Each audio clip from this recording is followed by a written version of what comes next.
Bienvenidos acá traders a la lección número 12 de Vademecum. En esta lección quiero darles una primera base sobre cómo vamos a ir sincronizando la información entre las temporalidades. Antes de pasar al apartado de sincronización de temporalidades, después de haber visto lógicamente el Daily Bias, hay que tener un panorama de dominio de una temporalidad. Ustedes por lo menos deberían dominar una temporalidad. En este caso yo me encuentro en temporalidad de una hora. La temporalidad de una hora es una temporalidad clave a la hora de buscar la entrega de precio. Acá sí voy a hacer mucho hincapié en la entrega de precio y si no sabes qué es, tienes en mi canal de YouTube una lista de mentoría que puedes ir a revisar para poder continuar con la información que te voy a dar en esta presentación. Lo primero es que lo que ustedes tienen en su gráfico es un esquema de comportamiento alcista. No solamente vemos el precio subir, sino que también tenemos una especie de labels o price labels, que son básicamente estas herramientas, etiquetas de precio diríamos en español, se me olvidó. ¿Qué es lo que ustedes pueden ver? Dentro de todo el comportamiento, yo tengo este máximo más alto cotizado, 12.186.50. Cuando ese máximo se rompe, además de que se rompe con un bici, yo veo que una de las velas cae después de ya estar cotizando el precio por encima de ese nivel a los 12.185.50, que es un punto por debajo de este precio. ¿Eso qué quiere decir? Incluso aún viendo cómo el precio se comportó posteriormente, esto quiere decir que en cuanto el precio alcanza el equilibrio, porque entiéndase que tenemos desde este máximo hasta este mínimo sell side delivery y desde este mínimo hasta este máximo buy side delivery, en cuanto el precio alcance el equilibrio, vamos a tener una reacción. Pero la reacción no necesariamente la vamos a operar en ese momento, ¿vale? Eso es algo que incluso podemos ver aquí. Otra vez tenemos otro máximo, 12.358.50. Si colocamos una línea, puede que sea imperceptible el que el mínimo de esta vela haya alcanzado ese nivel, pero al colocar una etiqueta de precios, nos damos cuenta que el mínimo de esta vela bajista ha llegado a los 12.358, medio punto por debajo de este precio cotizado que es el precio más alto. Ahora, lógicamente, y seguramente, esta información que viene del E-mini Nasdaq, de CME, puede variar con relación al micro E-mini Nasdaq, muy ligeramente, para tener la certeza de que estos precios han sido colapsados, o mejor dicho, se han enfrentado, se han emparejado. Tendríamos que tener, en todo caso, el gráfico de los dos activos. O sea que yo acá también podría moverme al MNQ para corroborar si es que en efecto en el MNQ, o sea, en el micro mini Nasdaq, también hay un equilibrio. A esto Michael lo reconoce como rebalanceo. Esa sería como la palabra en español. Yo hago hincapié y de forma muy general al equilibrio que existe, pero más allá de eso, a estudiar la manera en cómo, por ejemplo, aquí en este máximo nosotros tenemos primero un testeo con una vela y luego tenemos una vela que cotiza alrededor de ese nivel, o sea, el máximo, y luego tenemos una vela posterior que alcanza ese nivel y finalmente nos entrega narrativa alcista. Acá no tenemos eso. Acá una sola vela dentro de esta misma temporalidad es la que cruza este máximo. O sea que acá no hubo una llegada. No podemos decir que haya habido una llegada en esta misma temporalidad, aunque solo sea por una vela. Recién la vela que alcanza ese nivel está aquí. Entonces, ¿qué sucede? Que acá, si eliminamos todo lo que tenemos marcado en el gráfico, empezamos a tener puntos de referencia que en teoría no se deberían de romper. Cuando nosotros tenemos puntos de referencia que no se deberían de romper, nosotros decimos que no se deberían de romper no por una mera especulación, sino porque su ruptura o el cruce de estos niveles, que ya digo que no necesariamente porque no se deben de romper, no se van a romper, pero el cruce de estos niveles te debe ofrecer información. Lógicamente, cuando tú los definas en un backtesting o en un backtesteo, nunca se habrán cruzado. Para eso sería bueno que backtestemos un ejemplo en el que podamos predefinir o preestablecer un punto que no se debe de romper y en efecto si se rompa. De esa manera ustedes también tendrían la dinámica de lectura de qué hacer cuando un nivel que yo establezco que no se debe de romper, se rompe. Y así me entero de qué puedo hacer, qué recursos puedo utilizar, qué lectura debo darle a ese escenario. En este caso puntual, al establecer los puntos que no se deben de romper, ahora uno puede trabajar en función a los periodos. Y cuando hablo de periodos me refiero a cada una de las velas de esta temporalidad. Resulta que hemos hablado mucho acerca de nuestra herramienta de la matriz PD-Array, básicamente. Es una herramienta que se puede configurar directamente desde los retrocesos de Fibonacci. Cuando tú logras identificar puntos clave como estos, que no necesariamente son como un mínimo visualmente estructural, tú allá tienes un punto de anclaje de la herramienta. Y lo van a hacer así. Y van a tener fe de que esto funciona así. Porque ¿qué te diría tu mentor o qué te diría um, cualquier otro gurú en otro video de YouTube? Te diría, oh, bueno, es que puedes trazar la matriz desde aquí hasta aquí. Pero tú nunca entenderías por qué el precio rebotó en la, entre comillas, nada. Porque eso es lo que se vende allá afuera. Oh, bueno, es que a veces el precio puede rebotar en la nada, ¿verdad?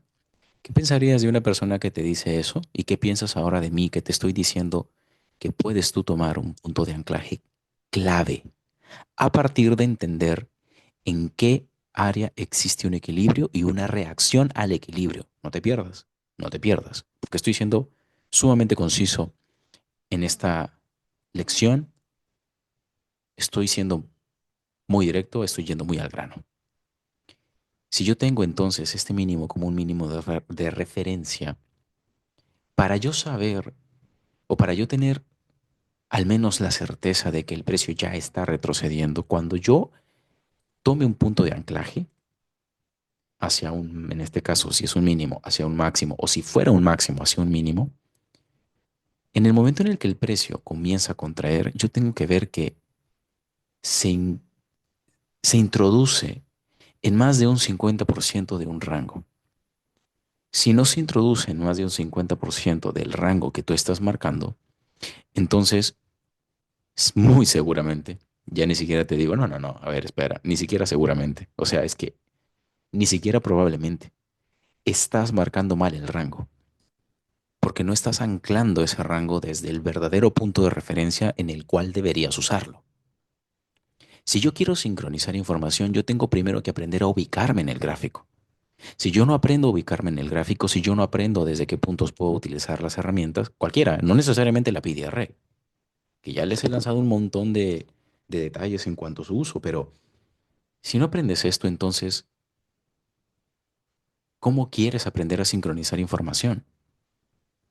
Si fallas en anclar una herramienta tan sencilla como la PDR, toda tu interpretación va a estar mal porque no vas a saber si el precio realmente está en el descuento que a ti te va a servir para comprar o en el premium que a ti te va a servir para vender. Tiene que haber una lógica detrás. Esto no es solamente un discurso interesante que yo te doy en un video de YouTube, en una clase y te digo, mira, bro, es que puedes hacerlo así, oh, magia. No, no, no, no. Te estoy dando el fundamento anterior. ¿Cuál era el fundamento anterior? Estos tan simples y sencillos dibujos. ¿Qué pasa? Que cuando hablamos del proceso o mecanismo de entrada, o sea, de colocación de una operación del que no voy a hablar aquí en este video, en esta lección, hablamos de establecer un punto específico de operación, un punto de entrada. No existe un punto mágico, pero sí puedes establecer tú un punto de entrada. Sí puedes decirme, yo voy a entrar en este nivel en compra siempre que el precio caiga a descuento y que en descuento esté este nivel, X nivel, no necesariamente un fair gap. Porque si yo veo la formación de este mínimo y yo trazo nuevamente la matriz PDRA desde aquí hasta aquí, que bueno, ya saben que me gusta tener el área de color verde arriba, siempre me equivoco. Pero bueno, a veces la trazo al revés y bueno, pero es un simple detalle. Si yo trazo la herramienta, no puedo decir, ah, bueno, chicos, miren, rebotó, pero acá no había fair value gap, así que pues me invento que rebotó en un BPR o porque esta vez es bajista, que no es bajista, pero vamos a revisarlo. O sí, con muchísima más razón, si era bajista, ¿vale? Aquí yo me puedo inventar que, oh, miren, chicos, es que esto era un order block acá, traders. Eso era un cambio en el estado de entrega, por eso el precio cayó allí y rebotó. Y, aunque entendemos perfectamente que al ser una vela de interrupción de un movimiento, es un rango en equilibrio y va a generar una reacción, esto no necesariamente puede ir en armonía con lo que tú has preestablecido para colocar una operación, sobre todo cuando ya tienes el rango definido. Por esa razón, la pide array solo te ubica. Y una vez que tú te ubicas, cuando el precio ya está en descuento y si tienes el punto ya muy bien definido en cuanto a qué debes proteger, mejor dicho, entonces aquí es donde busca tu setup. Aquí es donde buscas el setup. ¿Y qué pasa? Que tú miras que tenemos esa contracción antes de las o de la vela de las 9 de la mañana. O sea que en esta vela de las 9 de la mañana tienes el setup alcista en compra, lógicamente, desde donde se te está formulando la acción de precio. Solo viendo esta temporalidad, yo puedo llegar a qué conclusiones. Yo puedo llegar a las conclusiones de, por ejemplo, inicia 9:30, apertura del Nasdaq, ¿vale? Uy, el mouse no se quiere quedar ahí. Un segundo. Ahí ya lo dejé ahí. Tenemos apertura entonces, 9:30, pero este escenario, este contexto me enseña que si yo tengo un mínimo antes de las 9:30, yo puedo buscar el setup y proteger ese mínimo antes de las 9:30. Porque además, si ese mínimo no se rompe, entonces en esta información de este día, en temporalidad de una hora, este terminaría siendo el mínimo del día. Entonces, oh, claro, si un mínimo no se tiene que romper es porque eso tiene un propósito. Y no es un propósito que conozcas antes, lo conoces después. Pero tu planteamiento tiene fundamento, no es un planteamiento escueto. Entonces, esto te dice y te reafirma que adentro hay un setup. Cuando tú vas a esa temporalidad para sincronizar la información que debes conocer, primero conocer, no es que te mandas a operar con esto, entonces allí encuentras esa acción de precio y de pronto ya tienes una semilla de backtesting. Una semilla de backtesting es aquella acción de precio que tú logras identificar a partir de un escenario que tiene, por ejemplo, estos fundamentos y luego empiezas a backtestear en otros escenarios, en otros contextos, sobre todo en otras fechas. Porque aquí me encuentro en el 20 de julio del 2022, pero yo sí puedo decir que he visto esto en otras fechas y muchas veces. Pero no quiero que me creas, quiero que lo vayas a identificar tú en tu gráfico. No solamente funciona para una tendencia alcista, sino también para una tendencia bajista. La clave es aprender a identificar los puntos de anclaje de cualquier herramienta, no necesariamente de la PD Array. En este caso hice hincapié en la PD Array. Si esto funciona así, entonces eso quiere decir que como este es un punto que no se debe de romper, pues me da la compra excelente y ya entendí cuál era la lógica excelente. Ahora, si este es un punto que no se debe de romper, pues yo voy hasta dónde. Hasta el máximo más alto, ¿antes de qué? Antes de las 9 de la mañana. Tenemos máximo de la vela de las 8, tenemos vela de las 9 de la mañana y tenemos el desarrollo de una acción de precio bajista antes de que el precio comience a subir. Pero ¿qué pasa? Que acá yo tengo un máximo antes de las 9:30. Ojo, antes de las 9:30. Y tengo un mínimo antes de las 9:30. Ese es mi rango operativo. Cuando me toca estudiar la información de este rango que aparentemente es diferente al anterior, si yo miro esa información en temporalidad menor, Lo que el precio me está diciendo es que yo hubiera podido vender en premium porque al final, como ya tengo el punto de anclaje, ya puedo comprender qué es lo que lleva el precio de premium a descuento. No he de repetir que la neutralización de los mínimos en descuento genera reversión. Aquí ya sé que me van a decir, Ángel, la trazaste al revés. Ok, ok, ok, no me griten. Listo, ahora sí. Claro, la neutralización de mínimos genera reversión. Ahora, esto no quiere decir y no te obliga a colocar tu entrada justo en la punta inferior de esta mecha. No tienes que colocar la entrada justo allí. Si, por ejemplo, tú tuvieras preestablecido colocar una operación en el, solo por dar un ejemplo, en el 80% de Fibonacci, entonces pues, bueno, ok, colocas esa operación en el 80%. O por dar un ejemplo, vamos a decir que tú preestableces que siempre vas a entrar en el 90% de un rango si es que el precio retrocede. Claro que si no retrocede te vas a perder esas operaciones, pero por dar un ejemplo, acá se te hubiera activado. Pero si hubieras aplicado esta misma lógica aquí, allí no se te hubiera activado. ¿Mm? Entonces, las herramientas te ayudan a ubicarte. Conocer los puntos de anclaje a partir del fundamento del equilibrio en el gráfico te ayuda a colocar herramientas en el gráfico de forma sensata, inteligente. Y gracias a eso, ahora tú puedes definir en qué punto vas a entrar. Es simple. Aprende a definir en qué punto vas a entrar. No, no, no aprendas. Eso no hay que aprender. Eso es, hay que definirlo. Puedes entrar en un Fair Value Gap en descuento si quieres comprar. Puedes entrar en un NOT en descuento si quieres comprar. Pero tienes que definir algo. ¿Por qué lo tienes que definir? Porque luego lo vas a ir a operar. Y cuando lo vayas a operar, ahí vas a testar si en el tiempo tu criterio te es rentable o no. Ojo, tu criterio, porque estamos hablando de que tú diseñes tu modelo operativo, que es lo que aprendes en mi sala y es en donde encuentras muchísimas más herramientas, pero el conocimiento básico con el que puedes ingresar a la sala es este.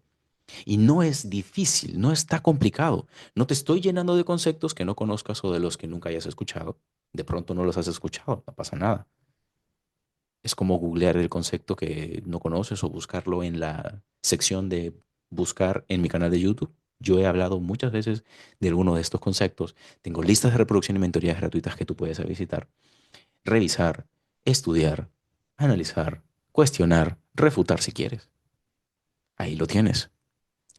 Así que vamos a empezar con este nuevo dato, cómo es que los rangos en equilibrio nos apoyan, nos dan fundamento y así podemos empezar a emplear nuevas herramientas o incluso algunas que ya conocemos como la PDR y a partir de allí establecer en qué punto entrar. No es difícil. Let's get it. Te veo en la siguiente lección.